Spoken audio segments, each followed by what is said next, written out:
नमस्कार, मी डॉक्टर मच्छिंद्र बांगर महाराष्ट्रातील हवामान परिस्थिती संदर्भात ताजा अंदाज देणार आहे।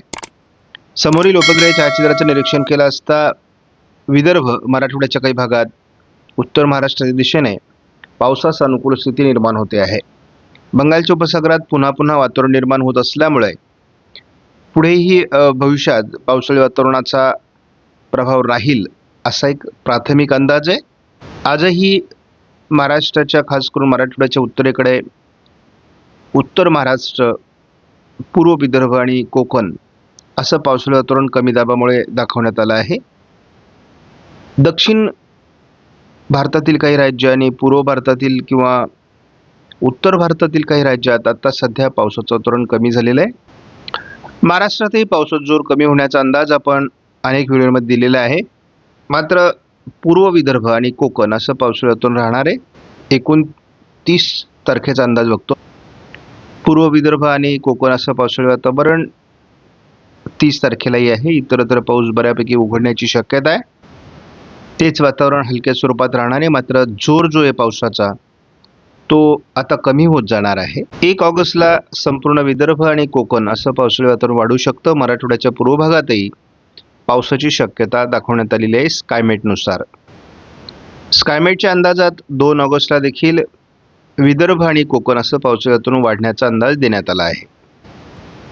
तीच परिस्थिती 3 ऑगस्टलाही असणार आहे। त्यामुळे महाराष्ट्रात पावसाळी वातावरण राहील, परंतु केवळ विदर्भ आणि कोकण असं ते राहणार आहे।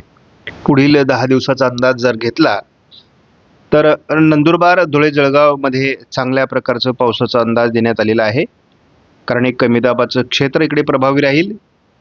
अकोला, अमरावती, नागपूर, भंडारा, गोंदिया, चंद्रपूर, गडचिरोलीच्याही बऱ्याच भागात, यवतमाळ, वर्ध्यामध्ये, वाशिममध्ये आणि बुलढाण्यामध्ये देखील पावसाचा अंदाज आहे। इतरत्र मात्र पावसाचा बराच जोर कमी होण्याची शक्यता आहे। कोकणातली पावसाचा प्रभाव कायम राहणार आहे।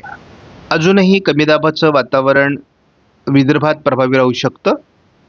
थोडं विदर्भातून ते उत्तर महाराष्ट्राकडे सरकण्याची शक्यता आहे। छत्रपती संभाजीनगर, जालना या काही भागात उत्तरेला काही तालुक्यांमध्ये पावसाळी वातावरण निर्माण होऊ शकतं।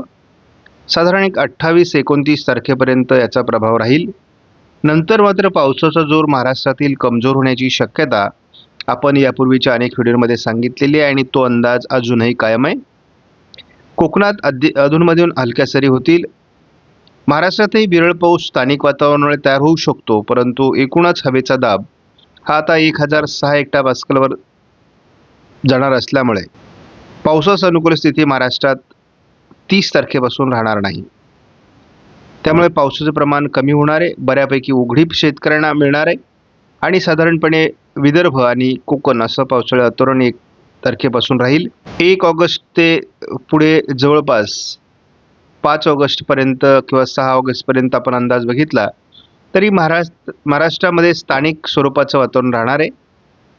थोडं मध्य प्रदेशवर तयार होत असलेल्या सातत्याने कमी दाबामुळे कोकण किनारपट्टीत पाऊस सातत्याने राहणार आहे। मात्र महाराष्ट्रातील पावसाचा प्रभाव हा दक्षिणेकडून म्हणजेच संपूर्ण मराठवाडा, दक्षिण विदर्भ, पश्चिम महाराष्ट्र या ठिकाणी पावसाचं प्रमाण आता सातत्याने कमी राहणार आहे। पुन्हा पावसाळी वातावरण कधी तयार होईल हे शेतकऱ्याच्या मनामधील प्रश्न असतील, तर त्या संदर्भात आत्ता तरी लगेचच ताजा अंदाज नाही, परंतु 5 आणि 6 ऑगस्टला वातावरणात पुन्हा बदल व्हायला सुरुवात होईल। पावसास अनुकूल वातावरण महाराष्ट्रात बनू लागेल।